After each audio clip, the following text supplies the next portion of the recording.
LinkedIn versus Twitter. Watch before choosing. Hey guys, in this video, I'm going to show you which platform is better among LinkedIn and Twitter. So make sure to watch this video till the end and let's get started. So, beginning with LinkedIn. LinkedIn focuses on professional networking and career development, offers a vast database of job listings and recruitment tools, provides industry news, trends, and thought leadership content. Great for B2B marketing and business connections.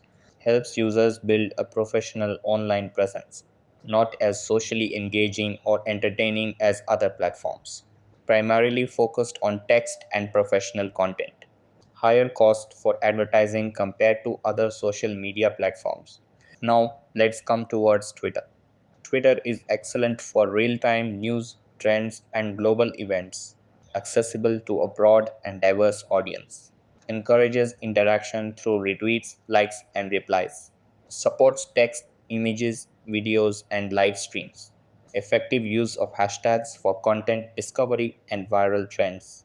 Somehow, it limits to 280 characters per tweet, which can constrain communication. Presence of trolls and bots can lead to negative experiences, not specifically designed for professional networking. Choosing between LinkedIn and Twitter in 2024 depends on your goals. LinkedIn is ideal for professional networking, job opportunities, and building a personal brand, making it perfect for career focused individuals. Twitter excels in real time news, global engagement, and viral content catering to a broader audience. Consider your need for professional connections or social interaction to determine which platform aligns best with your objectives. That's all for this video.